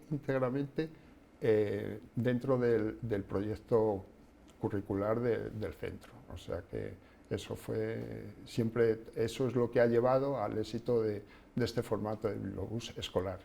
Que es la animación a la lectura, como dice José, pues va al bibliotecario y además pues las personas, normalmente les llamamos los cuentacuentos, ¿no? La gente que se encarga un poco también de picar a los niños, ¿no? Para que lean, para que investiguen, para que disfruten, ¿no? Con los libros, la lectura de una manera diferente. Eso es una manera diferente y totalmente individual. Pasaban por la animación, distintos horarios y luego en el préstamo también, o sea, el aula completa para que tuvieran tiempo de elegir, de disfrutar el niño, porque ahí vamos sin exigencias de controles, sin notas, entonces la lectura tiene que ser divertida, entonces ahí el niño, dentro de unos criterios generales y depende de la madurez de cada lector o lectora, pues elegía porque yo le indicaba, pero hay unos que leen con niveles superiores, otros tienen que eso, cada uno a su nivel, pero ellos y ellas son los que elegían su libro que le apetecía, su película, su revista, y eso le motivaba para llevar a casa y decir, bueno, si esto lo he cogido, pues tiene interés en leerlo, luego le podrá gustar más o menos, como cualquiera, como es el derecho del lector, así. Al principio decías, luego ya pasaste al bibliobús escolar, pero al principio llevabas el otro tipo de bibliobús que tenía acceso cualquier persona de cualquier pueblo que llegara a la plaza o donde fuera, ¿no? Sí, o sea, se utiliza, igual que ahora está un bibliobús de ruta, se utiliza el formato de ir a la plaza, de ir a la plaza y de ir al colegio, o escuela unitaria o colegio comarcal, que también se utiliza, pero era mucho más rápido, 6 o 8 pueblos, nada que ver con la actividad del bibliobús escolar. Y eso para en el pueblo, en este pueblo de tal hora a tal hora, y ya llega toda la gente con sus libros, vuelve, coge, busca, te ha encargado me lo has traído, no me lo has traído. Eso es el bibliobús de ruta, porque ya tiene un horario que es un horario corto, y en ese espacio hay que eso. En el bibliobús escolar totalmente distinto, porque se utiliza toda la jornada lectiva del centro. Entonces participas en los temas educativos del centro, participas para dar el préstamo individual, participas para el préstamo colectivo variado, participas en los lotes de aula para las unidades didácticas, para los temas transversales. En cada aula se puede crear un club de lectura que no está formalizado, pero yo le daba, o el profesor que así lo requería, le daba libros de un mismo título para que hubiera un debate, y es un club de lectura. También es cierto que he llegado a crear, no he llegado, perdón, el centro lo ha solicitado y entonces se ha formalizado también 2 clubes de lecturas para adultos, dentro del centro escolar para adultos, que es muy bonito que vayan padres y madres del alumnado y que vean que en casa, pues por imitación, también se lee, o sea que...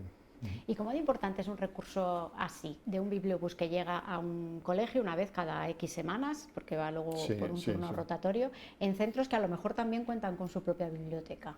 Bueno, eso lo he oído mucho.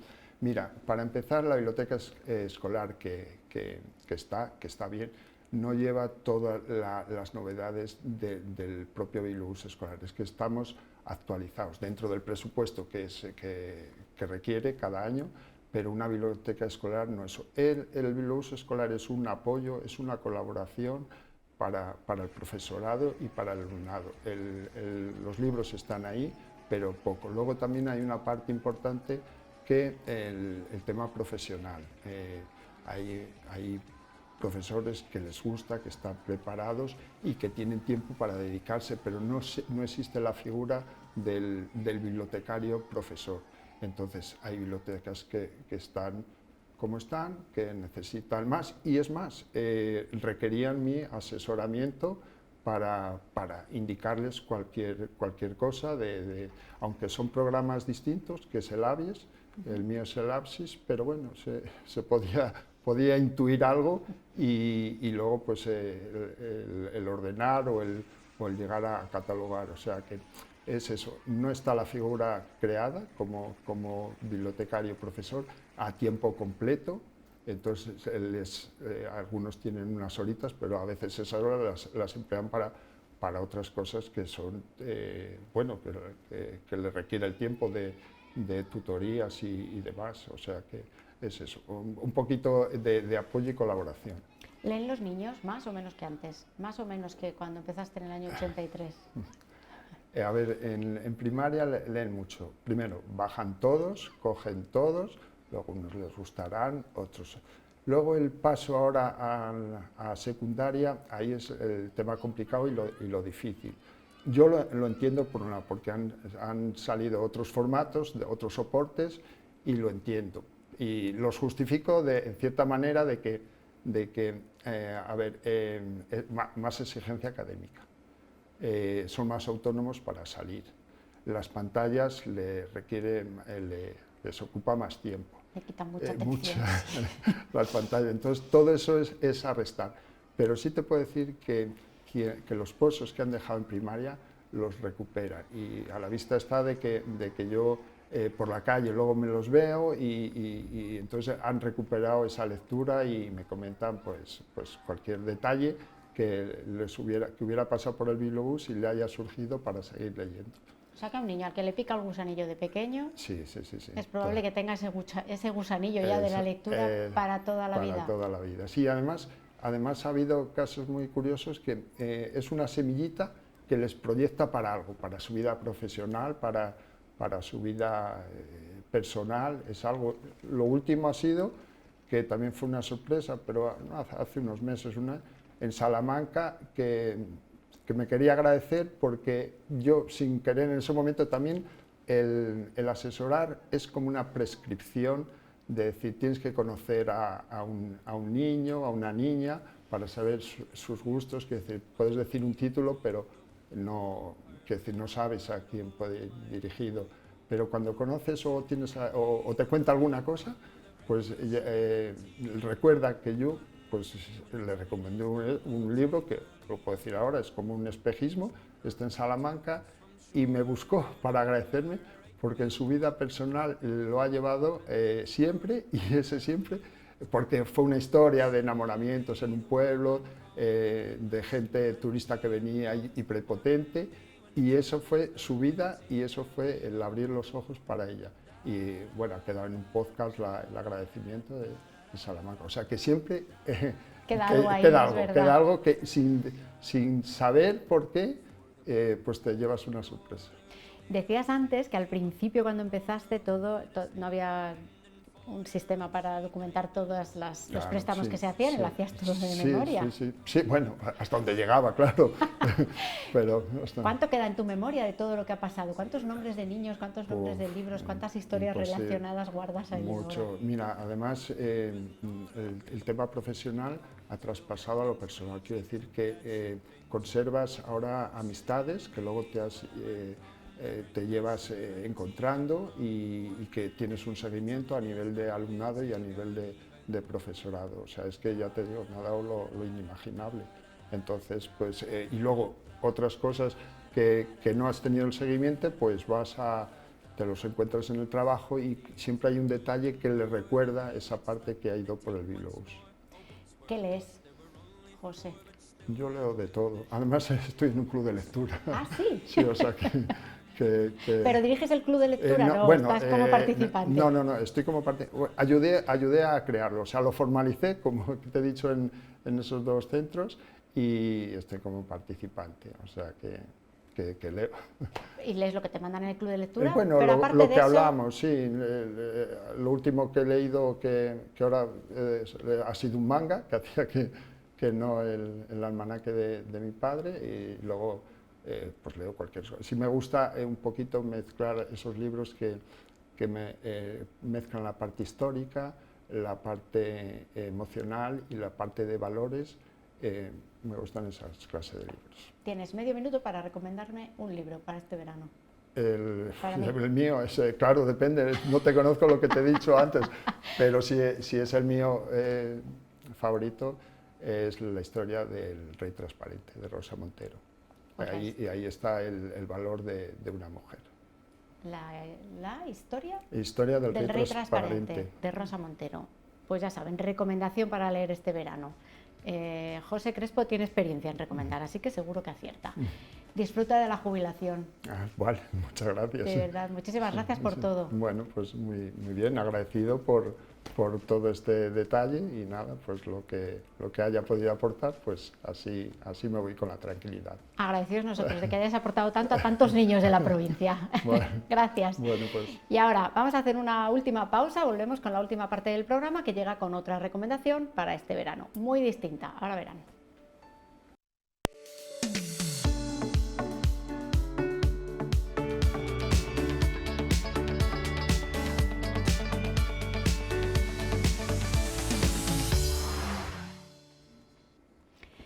Ya estamos en el último bloque, les decía al principio del programa que hoy vamos a terminar con una recomendación para todos aquellos que no han estado aquí durante las últimas semanas y para todos aquellos que aún estando pues quieran aprovechar. Una propuesta de excursión y de visita a San Juan del Rebollar. Allí está durante ya lo que queda de verano la exposición Orígenes, una muestra que contiene aperos del campo y del día a día para mostrarnos cómo era el mundo rural en el siglo XX, un montón de instrumentos y de objetos que nos recuerdan pues eso, cómo era la vida de antaño también en los pueblos. Está, como les digo, esta exposición que se llama Orígenes, a la que les invitamos a visitar para conocer pues eso, cómo eran nuestros pueblos antaño. Todos aquellos que no han podido verla tienen la oportunidad de verla durante el verano y también de verla aquí a través de la 8 Zamora con este reportaje que ya pudimos disfrutar en su día y que ahora volvemos a ver. Con él les dejo. Mañana ya saben que a las 4:05 en punto vuelvo a estar aquí. Adiós.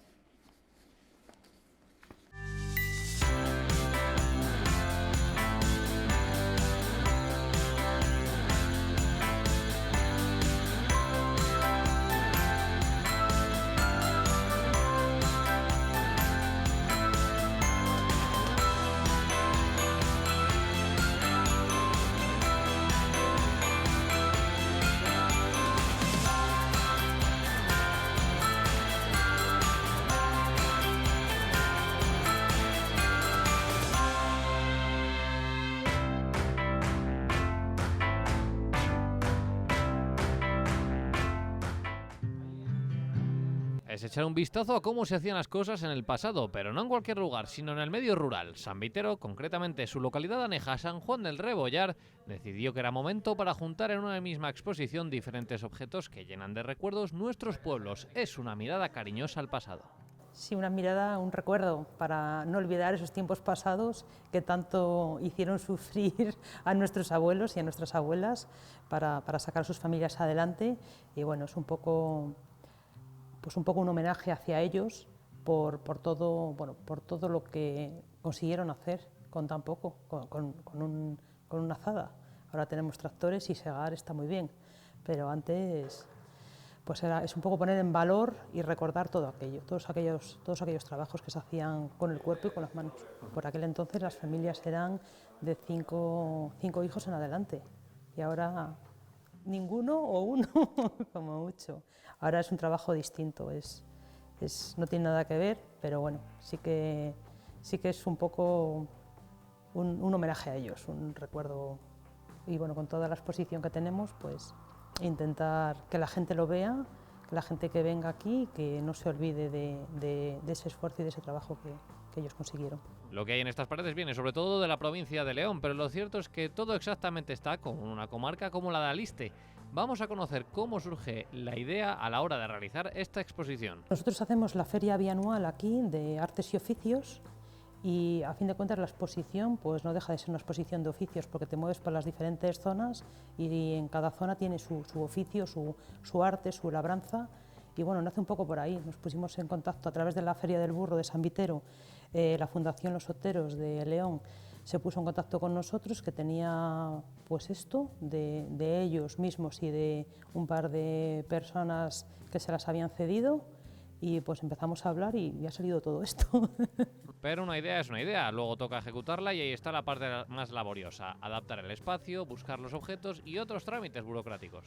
El montarlo todo sí que ha sido largo y laborioso y luego burocracia, temas seguros y tema de cosas de estas, porque claro, son cosas que al final son de particulares, que no tienen un inventario o sea, no están inventariadas legalmente.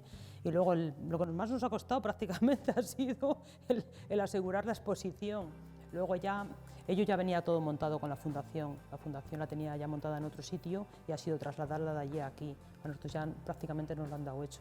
Necesitamos esto, aquello, nosotros hemos facilitado y bueno, pues está bien, ya nos la dieron ya prácticamente masticada.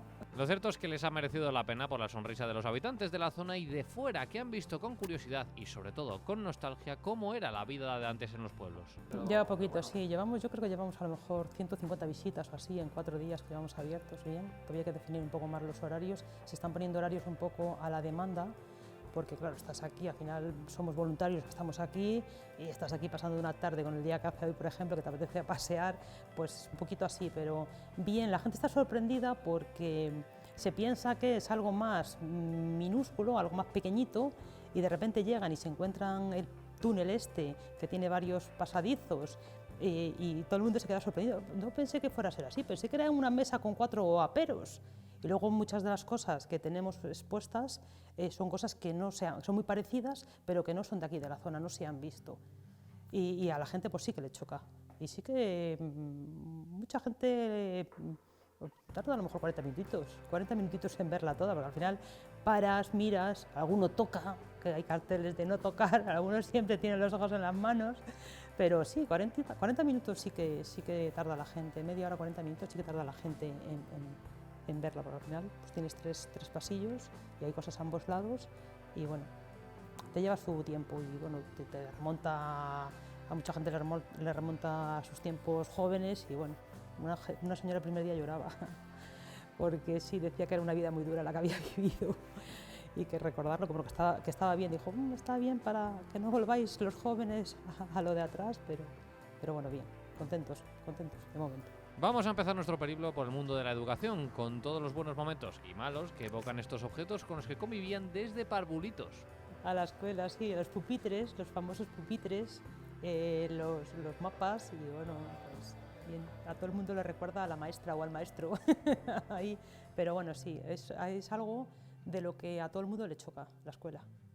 A todo el mundo le ha impactado porque sí que cortamos porque la visita empieza por aquel lado y esto es lo último y sí que impacta cuando llegan aquí, se quedan así como un poco impactados ahí, digo, está igual que cuando íbamos a la escuela hace 40 o 50 años.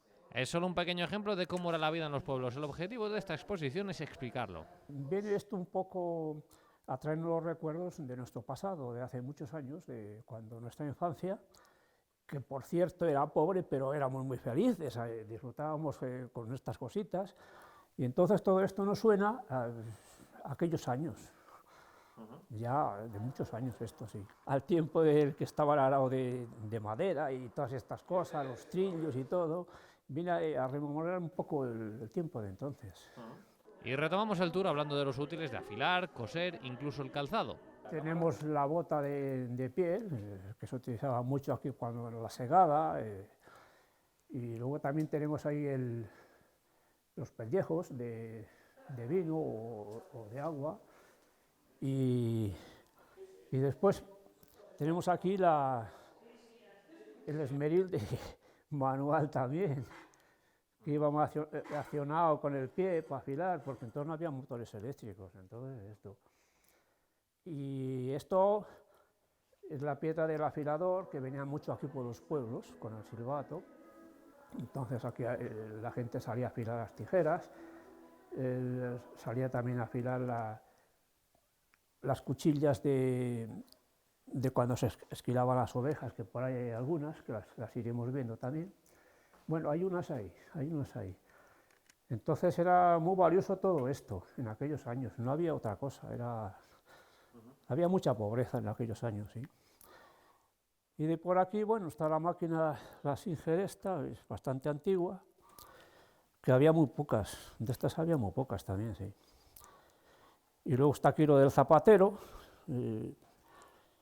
también para las cholas, para poner las herraduras, todas cositas todas de estas. Esto también es para la formación también de las cholas, y alicates que tenemos ahí también antiguos, así que muy bien todo esto. Pero el medio rural antes estaba lleno de vida, de habitantes que tenían que trabajar en algo. Eran lugares de oficios, uno de ellos la carpintería, el trabajo de la madera. Aquí tenemos los herrones, este es el más grande, y entonces se utilizaba también mucho, porque no había otro tipo. Tenemos aquí las galopas pequeñas, los cepillos, esto también se utilizaba bastante. Y luego después, pues tenemos aquí también un tipo de plomada que se utilizaba también cogiendo la escuadra para saber la plomada. Las sierras estas también, que llevaban la cuerda para tensar, que también las hay aquí en este pueblo ahora. Tenemos aquí la sierra esta que se podía serrar también, te subías encima de un alto y ibas para rajar un palo o cualquier cosita. El tronzador era muy utilizado también para cortar aquí árboles, no había motosierra en aquellos años. Entonces, entre dos, pues una vez que se caía el árbol se iba troceando, y este aquí no lo había, pero ese sí lo había. Las hachas sí, las hachas aquí, estas aquí, pues se han utilizado muchísimo también, de este tipo, más pequeñas. Las utilizábamos nosotros en Santander para cortar los calitos, o sea, también ya por el año 75. Y las sogas, que se utilizaban también bastante. Y después, pues, de estas aquí se utilizaba un poco. Sí, hay gente que... Las cuñas sí. Las cuñas para rajar madera, de varios modelos. Esto también se utilizaba bastante. El banco este, por ejemplo, pues aquí utilizabas las maderas y con esto también las trizabas para poder cepillarlas con la garlopa, con los cepillos pequeños. No, es que no había otra cosa, o sea, que eran tiempos difíciles y era todo así. Lo que compartían todos era el hogar, conocemos cómo era, por ejemplo, una cocina de la época. Aquí tenemos la caldera, tenemos la lumbre, las llares, que con esto se iba graduando según quisieras. La caldera las había más grandes, estas pequeñas. Las grandes se utilizaban, por ejemplo, cuando las matanzas, para hacer la manteca, los torrellones que se llamaban aquí, y también se utilizaba mucho en días fríos para cocerle alimentos tanto a los cerdos como a las vacas. Era muy utilizada así. Esa ya más pequeñita. El pallizo, era muy utilizado también el pallizo, porque la caldera era de cobre, entonces había que ponerla en un sitio, y el pallizo era fundamental para el apoyo. El pote también los había grandes, pequeñitos, este es pequeñito, para hacer los guisados, para hacer la comida para la gente, para la casa, y para las condimentaciones, para la sal, para el pimiento, para todo. Tenemos la rista de ajos también, que era muy utilizada. El fuelle, este era muy necesario en la lumbre para avivar las brasas. Sí, y los cazos, que se utilizaban también para cuando... Eso. Y de este lado pues tenemos aquí las vasijas estas. Por aquí en este pueblo había muchos cántaros, sí, esto se utilizaba parecido, pero en vez de ser de este tipo, eran tipo cántaros, algo así parecido a este, por ejemplo.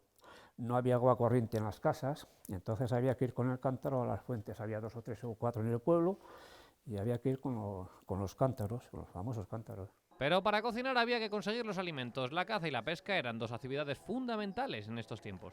Bueno, mira, aquí tenemos el cepo, que se utilizaba más pequeñitos, este es algo más pequeño. Los había intermedios, que aquí para pillar conejos.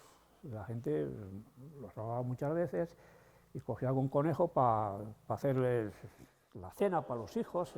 Esto lo apretabas así, lo abrías a los lados, y entonces cuando venía pisaba aquí, y entonces se quedaba atrapado ahí. Y luego venía el cazador, o sea, quien fuera, y ya cogía al conejo. También se utilizaba lazos en aquellos años. Y luego tenemos aquí las parrillas estas, que los niños las utilizábamos para pillar pájaros, sobre todo cuando nevaba. Cuando nevaba, la parte arriba de los montones de abono, que entonces por todas estas eras había montonitos de abono, entonces a la parte arriba no había nieve, y con estas parrillas las armábamos a la parte arriba, venían los pajaritos, le poníamos un cebo, y es cuando pillábamos allí algún pajarito, y entonces se comían todos, no eso. Y luego ya esto la escopeta del cazador, y lo del pescador, pues sí, también se pescaba, pero se pescaba más para ir para la parte esa del Tera y para aquí. Para aquí nosotros lo hacíamos pues con anzuelos más pequeños aquí, hechos por nosotros a nuestra manera, que también pillábamos sardas, y entonces, oye, pues igual te tirabas ahí 3 o 4 horas y pillabas 5 o 6 sardas o 12 sardas, y entonces las llevabas para casa, no había otra cosa, eran tiempos malos, sí. De esto no, de las redes no, aquí no se utilizaban. En el trabajo del campo tenemos actualmente tractores que nos ayudan a realizar las labores. Sin embargo, antes no existían y tenían que tener sustitutos. De carros, aquí en San Juan había dos herreros que hacían ruedas de carros y hacían carros, pues aquí para toda la zona de Aliste, pero eran ruedas de carros más anchas. Estas sí se asimilan un poco más a las que había aquí, que son más anchas. Entonces, pues, esto lo solían hacer de negrillo, que era bastante resistente, y las pinazas de encina creo que también las hacían. Y luego le ponían el cerco este de hierro, también lo doblaban aquí todo en las fraguas que había, y hacían unos carros preciosos, muy bonitos también, sí. Y todo era para la agricultura, para poder transportar patatas, abono a las fincas, a dar servicio a la agricultura, a lo que había, no había otra cosa. El carro es otro tipo de carro, este es, pues parece que es de yegua o de una mula, y para ir a vendimiar, por ejemplo, pues aquí eran, por ejemplo, más bien el carro de vacas, que era una iceda solo, en el medio, y una vaca a cada lado. Este tipo se utilizaba muy poco aquí, en el sentido ese. El sombrero sí. El sombrero era fundamental aquí para la siega, era muy necesario. Y el collarón aquel de los caballos o de los burros, ese se utilizaba también para trillar y para trabajar con los asnos, sobre todo en la trilla se le ponía, y entonces un par de burras para tirar por un trillico, y para trillar el pan, y para deshalar las patatas o cositas así. Eso sí se utilizaba así.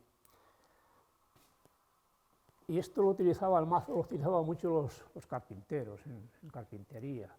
De los demás ya no se utilizaba. Otro de los oficios fundamentales era el trabajo de la fragua. El herrero, un oficio en peligro de extinción, también tenía sus propios útiles. Este es el yunque. Aquí se utilizaba, pero mucho, porque las rejas de los araos, pues había que afilarlas, y entonces pues había que ir a donde el herrero, y entonces le caldeaba en la fragua, y con esto pues las afilaba, y se hacía un trabajo muy importante también para la agricultura, era muy necesario, sí. Y luego después tenemos aquí en la fragua ese y este otro, que es parecido pero más grande. Tenemos aquí la fragua, que entonces era con un fuelle de estos porque no había ventiladores, y entonces le dabas aquí, soplaba aire, y caldeabas la reja, el zadón, lo que hubiera que afilar, y aquí para añadir, y el carbón este pues calentaba mucho, era muy bueno, sí, pero no había otro sistema más que este sistema. Tienes aquí diferentes martillos, clavos que eran de herrero, que se hacían también por aquí, más pequeños que esos, pero como estos sí se hacían muchos, no había puntas, todo había que hacerlo así artesanalmente. Y aquí tenemos las tenazas de los herreros, y luego aquí las herraduras de los caballos. Aquí todos los años pues había que herrar las vacas, porque si no se les estropeaba las patas y los caballos igual, y se llevaban al potro y entonces se le ponía la herradura y todo esto pues es dedicado a caballos, herraduras y de por entonces. Este también lo solían utilizar aquí para hacer agujeros en los carpinteros metálicos y de madera, y también se utilizaba eso. Y las llaves pues eran las que había, entonces eran todas de este tipo, casi todas eran así grandes y de esta medida. Todas las casas pues llevaban cerradura de la puerta grande. Era para la puerta de casa, para los pajeros o cualquier locales, entonces no había candados casi apenas y todo era una cerradura de este tipo, sí. Y el tornillo este, bueno, aquí lo había en bancos, pero en bancos más grandes, para atrizar las piezas y poder trabajarlas y funcionar. Y de todas estas de por aquí, pues vamos a ver, tenemos allí la zuela, esta la utilizaban aquí también mucho, toda la gente, para afilar palos para los frijoles, por ejemplo, que había que hacerle la punta. Los que hacían los carros también la utilizaban bastante, esa, y todas estas piezas pues también las utilizaban. Tienen el martillo, tienen las escofinas, y la matrícula que llevaban los carros solían llevar también esa matrícula que había. Pero el oficio estrella en la provincia de Zamora sin duda era la agricultura y también ha cambiado mucho el trabajo, los objetos usados. Vamos a ver cómo era, por ejemplo, la siega o la vendimia. Bueno, aquí tenemos la guadaña. La que había aquí no llevaba esta cosita que será para acercar la hierba para la izquierda. La guadaña sí, y el cuerno y la piedra, eso se utilizaba aquí mucho. Aquí era pues, lo que había, no había máquina ninguna para poder segar. Y lo que es.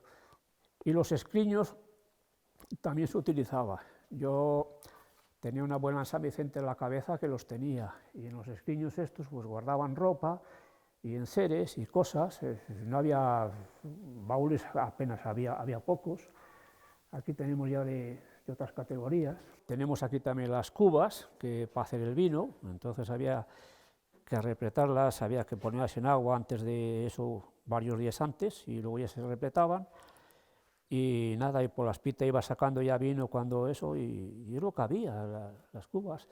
Y las garrafas estas, pues sí, de estas sí que había también para el vino. Ibas al bar a por vino cuando comprabas, y todo con garrafas también de estas, sí. Y luego después aquí tenemos también pues las cribas, estas se utilizaban mucho aquí cuando los garbanzos, en verano también para cuando el trigo, para cosas. La vienda, esto para la paja, para cargar los carros de paja, es el utilitario que se utilizaba para poder cargar. Y esta para cuando el grano, también para. Y luego el trillo en pequeño, aquí los había grandes, eran por lo menos de 2 metros de largo, y también sí, pero es igual, con piedras, el mismo sistema. Y el alquere, aquí tenemos el alquere y el raseo del alquere. Sí, aquí también se utilizaba mucho. La medida, es una medida que había.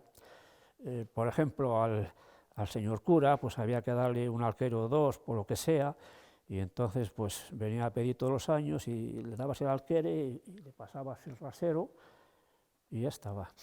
Y la albarda y los ganchos aquí eran muy necesarios.